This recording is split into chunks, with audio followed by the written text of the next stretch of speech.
या 2 दिवसाच्या अधिवेशनामध्ये अतिशय चांगल्या पद्धतीने ह्या अधिवेशनाच्या बातम्या आणि माहिती ही जनतेपर्यंत पोहोचवली। माननीय उपमुख्यमंत्र्यांनी अत्यंत विस्तृतपणे आणि सविस्तरपणे आपल्याला 2 दिवसातल्या कामकाजाचा आढावा दिलेला आहे आणि मला नाही वाटत की कोणताही प्रश्न आपल्या मनात आता शिल्लक राहिलेला असेल। मला बोलतोय ना अजून मी, मला बोलणं पूर्ण करू द्या ना तुम्ही, मला बोलणं पुरं करू द्या। आणि त्या माहितीमध्ये त्यांनी आणखीन एक माहिती सांगितली, ती म्हणजे या विधिमंडळामध्ये सगळ्यात ज्येष्ठ असे थोरात साहेब इकडे बसलेले आहेत। ते सुद्धा मी म्हणेन अवाक झालेले आहेत आणि मी तर अवाक होणं साहजिकच आहे, कारण त्यांना किती ते किती 20, 25, 30 वर्षाच्या कारकिर्दीत 37 वर्षाच्या कारकिर्दीत जो अनुभव पहिल्यांदा आला तो मला पहिल्याच टर्म मध्ये आलेला आहे, म्हणून अनुभवाच्या बाबतीत मी त्यांच्याहून सिनियर आहे।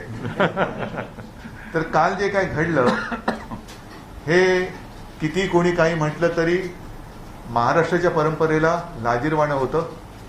ही आपली संस्कृती नाही, ही आपली परंपरा नाही। आणि जेव्हा मी पहिल्या प्रथम या विधिमंडळात पाऊल ठेवलं, साहजिकच आहे आता आपल्या भेटीनंतर उत्कृष्ट संसदपटू त्यांना पारितोषिक किंवा काय पुरस्कार देण्याचा एक कार्यक्रम आहे।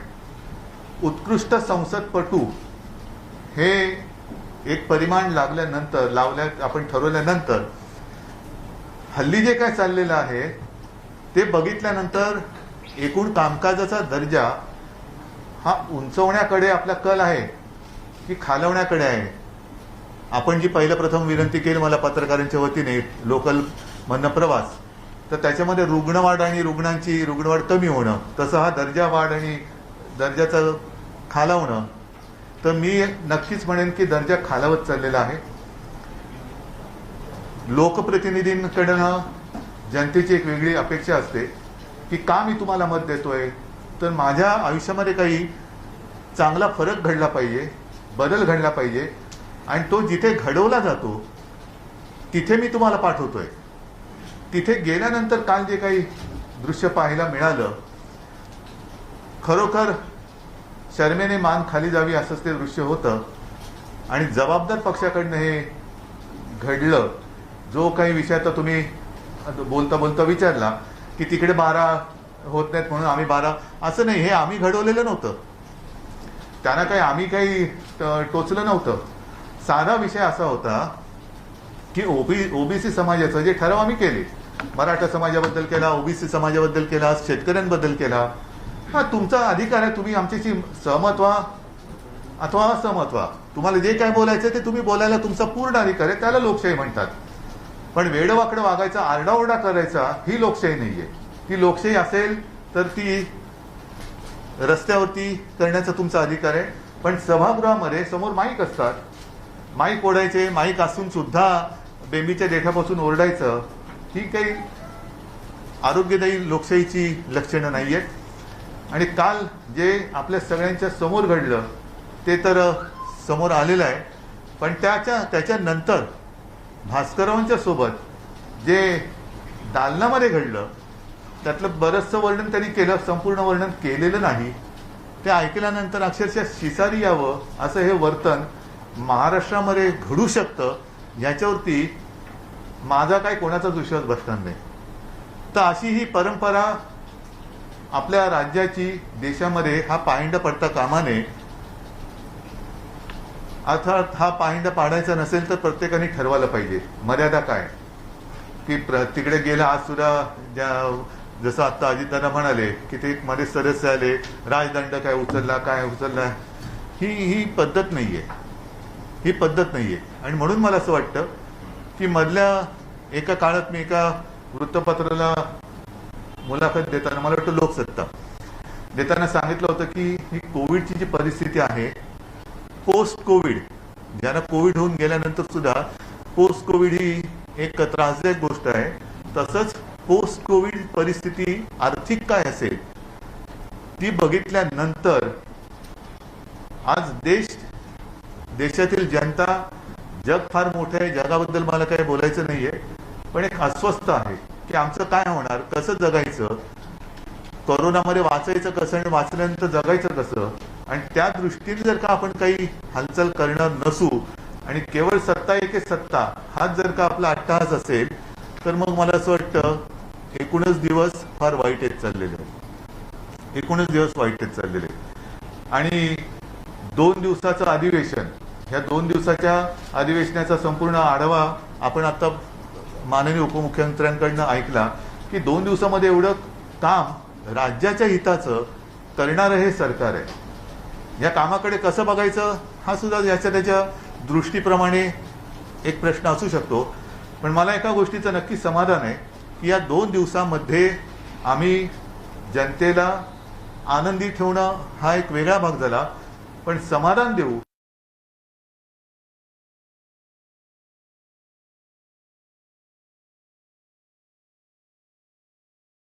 आणि ज्यांच्याकडनं जे घडू नये ते घडलं त्यांनी लवकर सुधारावं अशा त्यांना मी शुभेच्छा देतो. हा, आता प्रश्नाकडे येतो. बोगस वॅक्सिनेशन हा एक जो प्रकार आहे हा सुद्धा म्हणजे कशामध्ये भ्रष्टाचार करावा हा एक जीव घेणारा प्रकार आहे. वॅक्सिन घेतल्यानंतर सुद्धा काही ठिकाणी आपल्याला असं ऐकायला येतं की वॅक्सिन घेतलेल्याला सुद्धा संसर्ग होतोय. आणि हे पहिल्यांदा सुद्धा सांगण्यात आलेलं होतं की वॅक्सिन घेतल्यानंतर कोरोना होणार नाही असं नाही, कोरोना होऊ शकेल आणि तो होऊ नये म्हणून मास्क घालणं हे गरजेचं आहे. अर्थात तो भाग वेगळा आहे. बोगस वॅक्सिनेशनच्या बाबतीमध्ये ज्यांनी जे त्याच्यामध्ये इन्व्हॉल्व आहेत त्यांच्यावरती कडक कारवाई तर केली जाणारच, नक्कीच केली जाणार.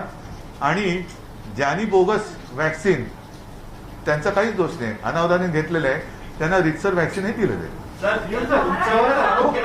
फक्त एक बघावं लागेल की त्यांना वॅक्सिन म्हणून नक्की दिलं काय होतं, म्हणजे त्याचं पुन्हा दुष्परिणाम होणार नाही, डॉक्टरांचा सल्ला वगैरे घेऊन ते करावं लागेल.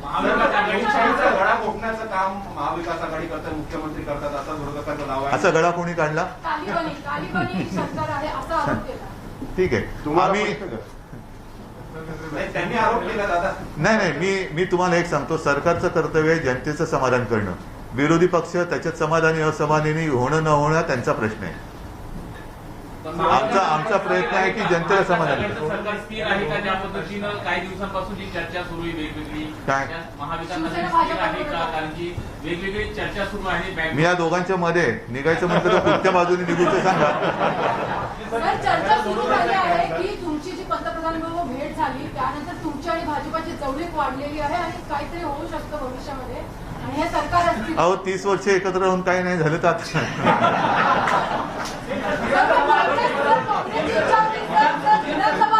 विधानसभा अध्यक्षांच्या संदर्भात या काळात का घेतली गेली नाही असा आक्षेप आहे. मी सांगतो तुम्हाला, माननीय राज्यपाल महोदयांनी मला पत्र पाठवलं होतं आणि त्याच्यात 3 प्रश्न विचारले होते. त्या 3 प्रश्नाची उत्तरं मी सविस्तरपणे दिलेली आहेत. अध्यक्षपदाच्या निवडणुकीबाबत आपल्याला सर्वांना कल्पना आहे की थोडं कठोर नियम हे महाराष्ट्र सरकार नुसतं लावत नाही तर अंमलबजावणी सुद्धा करते आहे. आणि आता हे जागतिक सत्य आहे की साधारणतः 72 तासाच्या आतली RT-PCR चाचणीचा निकाल हा ग्राह्य धरावा असा एक जागतिक आता नियम आहे. आणि तो जर का लक्षात घेतला तर माझी स्वतःची चाचणी मी आदल्या संध्याकाळी रविवारी केली आणि त्याच्यानंतर त्याचा सोमवारी सकाळी मला हातामध्ये रिपोर्ट आला. का केला? आळशीपणा म्हणून नाही, तर साहजिकच आहे, इतर सगळे कार्यक्रम होते आणि त्याच्यामुळे ते करायला मला संध्याकाळी झाली. हे जर मुंबईत राहणाऱ्या माझी म्हणजे मुख्यमंत्र्याची ही जर का अपरिहार्यता असेल तर गावागावातनं येणाऱ्या लोकप्रतिनिधींची सुद्धा चाचणी ते कुठे करणार, कशी करणार आणि त्यांचा रिपोर्ट कधी येणार, तो आल्यानंतर मग राज्यपाल महोदयांना निवडणुकीचा कार्यक्रम कळवावा लागतो. तो कळवल्यानंतर सर्व सदस्यांना तो कळवावा लागतो. त्यांनी मंजुरी दिल्यानंतर, तारखेची मंजुरी दिल्यानंतर, ती मंजुरी मिळाल्यानंतर ज्या दिवशी निवडणूक होणार असते त्याच्या पहिल्या दिवशी मध्यान्हापर्यंत अर्ज भरण्याची तारीख असते, मग अर्ज मागे घेण्याची वेळ असते आणि मग दुसऱ्या दिवशी मतदान असतं. म्हणजे हा साधारणतः 4 ते 5 दिवसाचा कालावधी हा त्याला लागणार आहे. आणि ही परिस्थिती लक्षात घेतल्यानंतर आम्ही राज्यपाल महोदयांना कळवलेलं आहे, ते कायदेशीर आहे की याच्यामध्ये कुठेही संविधानिक अडथळा आलेला नाही. उपाध्यक्ष महोदय तिकडे आहेत, तालिका आहे. ज्या वेळेला ही थोडी परिस्थिती आटोक्यात येईल असं वाटेल तेव्हा सगळी खबरदारी घेऊन आम्ही निवडणूक घेऊ.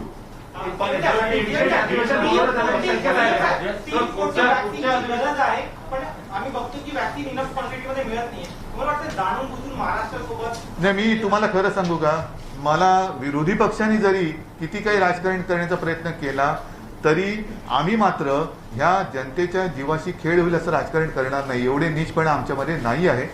आमची मागणीपेक्षा क्षमता आणि क्षमतेच्या बरोबरीने आवश्यकता. आपल्याकडे आपल्या राज्यामध्ये सर्व वयातली जनता धरली तर एक 12 ते 12.5 कोटी जनता आहे. त्याच्यात लहान मुलं 18 वयाच्या खालील हा 2-3 कोटीचा एक आकडा असेल. हा नाही, एक मिनिट, मी मागेही आपल्याला सांगितलं होतं की ज्या वेळेला 18 ते 44 वयोगटातील नागरिकांच्या लसीकरणाची जबाबदारी ही केंद्राने राज्याकडे दिली, तीही आम्ही तयारी दर्शवली होती. ती साधारणतः 6 कोटी जनता त्या वयोगटातली आपल्या राज्यात आहे. 6 कोटी जनतेला 2 डोस द्यायचे झाले तर 12 कोटी वॅक्सिनची गरज आपल्याला लागणार.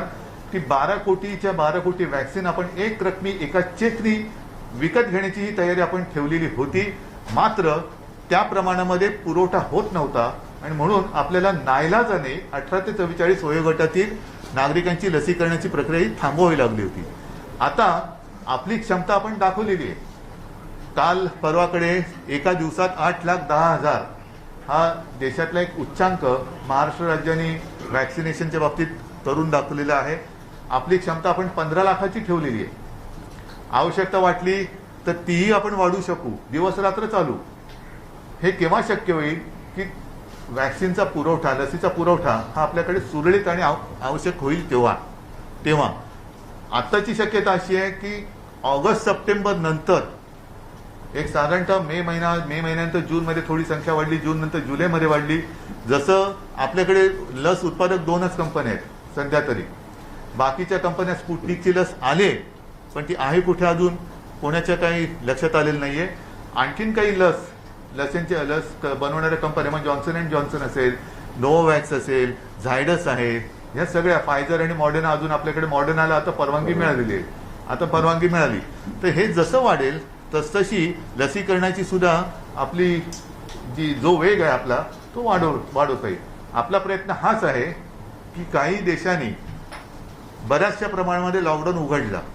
युकेने मात्र वॅक्सिनेशन त्यांचं बरंचसं झाल्यानंतरही लॉकडाऊन पुन्हा वाढवलेला आहे. कारण तिकडे आपल्याकडे ज्या व्हायरसनी दुसरी लाट आणली तो व्हायरस आता तिकडे पसरायला लागलेला आहे, डेल्टा. आणि आपल्याकडे सुद्धा जे मी तुम्हाला सांगितलं की सुरुवातीला ज्यांनी वॅक्सिन घेतलं त्यांच्यापैकी काही जणांना, सगळ्यांचं मी म्हणत नाही, काही जणांना ह्याचा संसर्ग पुन्हा निदर्शनास आपल्या आलेला आहे. माझा एक प्रश्न संसदीय कार्यमंत्र्यांचे की जेव्हा आज उद्या विपक्षी बहिष्कार केला, आज दिवसभर तुम्ही हाऊस चालवलं, आज तुमचं लोकप्रिय काय बोलणं झालं का? त्यांना तुम्ही हाऊसमध्ये आणायचा प्रयत्न केला? आम्ही विनंती केली होती संसदीय कार्यमंत्री म्हणून मी विनंती केली होती की हाऊस चालवण्यासाठी दोन्ही बाजूचे लोक असले पाहिजेत, परंतु त्यांनी बहिष्काराचा निर्णय घेतला होता.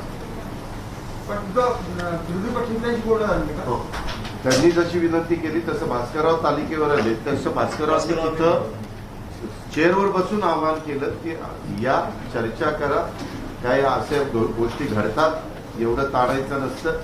आता आम्ही पण कित्येकदा विरोधी पक्षात असताना आमच्यातले सदस्य कमी व्हायचे, बाळासाहेबांना विचारा, आम्ही तिथं कामकाजामध्ये सहभागी व्हायचो.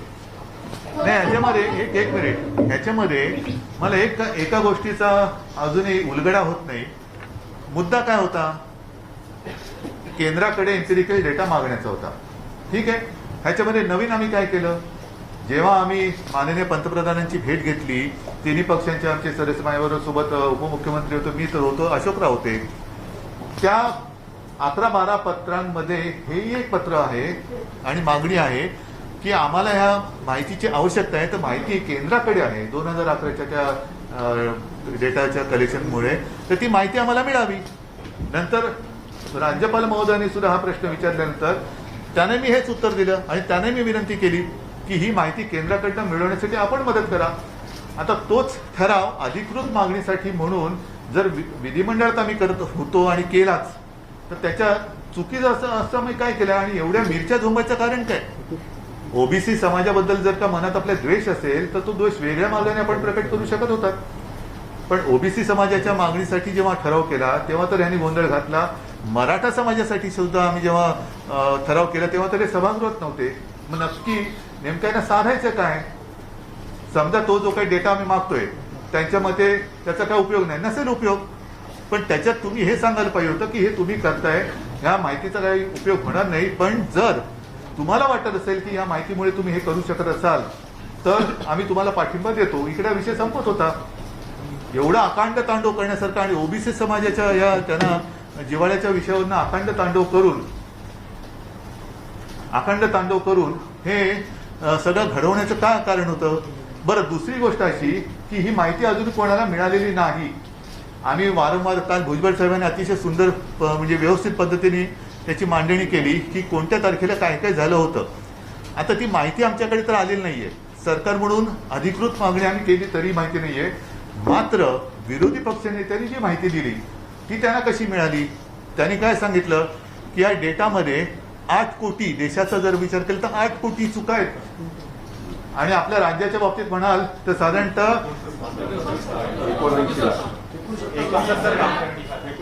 69 लाख आकडा त्यांनी सांगितलं. ही माहिती तुम्हाला कशी कळली? बरोबर आहे. म्हणजे तुम्हाला माहित नाही, आम्हाला सरकार म्हणून माहित नाही, त्यांच्या कानात कोणी सांगितली? म्हणजे हे गौडबंगाल काय की केंद्राकडे असलेली माहिती सरकारला अधिकृत मिळत नाही. ती मागितली तर वणवा लागल्यासारखं सगळे आगडोंब उसळतो आणि म्हणजे त्यांना त्यांचं भान राहिलं नाही की या सगळ्या गोष्टी आपण करतो त्याच्यात निलंबित होऊ शकतो. इथपर्यंत त्यांची मजल गेली आणि मग एक पुढचा प्रश्न असा येतो जो भुजबळ साहेबांनी सांगितला की हा डेटा कशासाठी वापरला जातो? केंद्राकडे आहे तो डेटा कशासाठी वापरला जातो? हा, आता ही योजना कोणाची आहे? मग 8 कोटी चुका ज्या डेटा माहितीमध्ये आहे त्या 8 कोटी चुकीच्या माहितीच्या आधारे योजना राबवता. मग या माहितीत या योजनेत घोटाळा आहे असं म्हणायचं का? आवास योजनेला पण ते वापरतात. हो ना. मग त्याच्यासाठी चालणारी माहिती त्यांना ओबीसीला आम्ही जो काही विषय सोडवतो त्यांचं राजकीय आरक्षण वगैरे त्याच्यासाठी तुम्ही देत नाही आणि ती मागितल्यानंतर एकतर आग लागल्यासारखे थैथैट करता.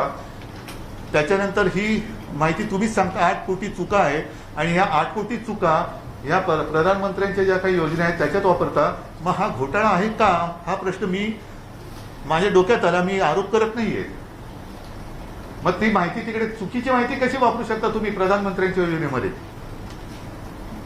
हे सगळं गौडबंगाल आहे की कशावर नेमकं कारण काय हेच मला अजून कळत नाहीये की नेमकं असं आमच्याकडनं कोणता अपराध घडला की ही ओबीसीना न्याय देण्यासाठी आम्ही मागणी केली. हा कोणता अपराध घडला? आणि ती माहिती पुन्हा एकदा सांगतो, निरुपयोगी असेल तर तुम्ही आम्हाला सांगू शकता की केंद्रात आमचं सरकार आहे, आम्ही सुद्धा इकडे सत्तेत होतो, आम्ही प्रयत्न केला होता. मग तुम्ही सुद्धा ही माहिती मागितली होती. तुम्ही ही माहिती मागितली होती, ती कशासाठी मागितली होती? चुकीची माहिती. जर 8 कोटी चुका आहेत हे माहीत असताना सुद्धा माहिती का मागितली होती? आणि जर पुन्हा सांगतो ही निरुपयोगी माहिती असेल तर तेही सांगायला काही त्यांनी हरकत नव्हती. निरुपयोगी आहे पण आपल्या समाजासाठी आपण या माहितीच्या आधारे करू शकताना तर आमचा पाठिंबा आहे. काय झालं असतं?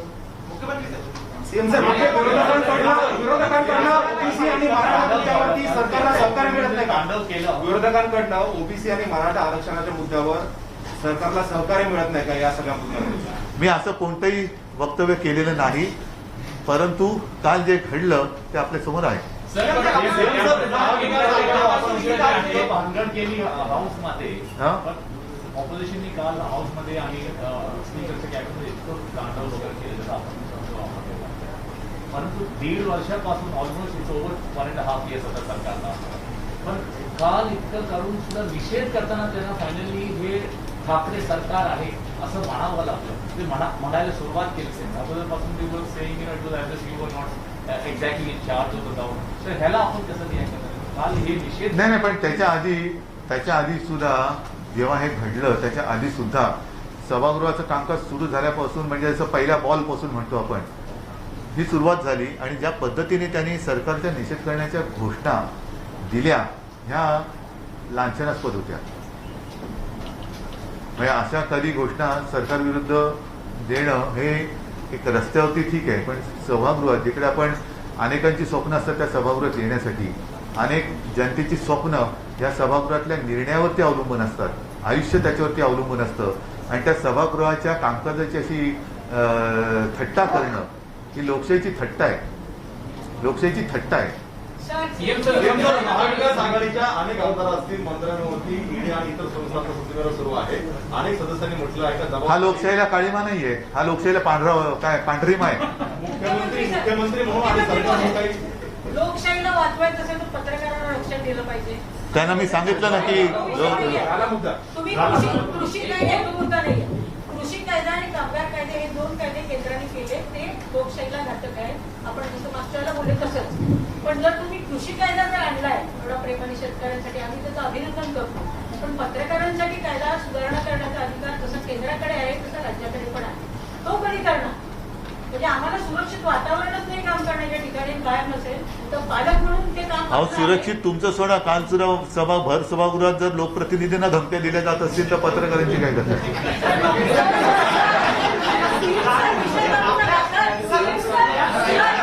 मला वाटतं आपण आता मला वाटतं सगळे विषय तसे झालेले आहेत.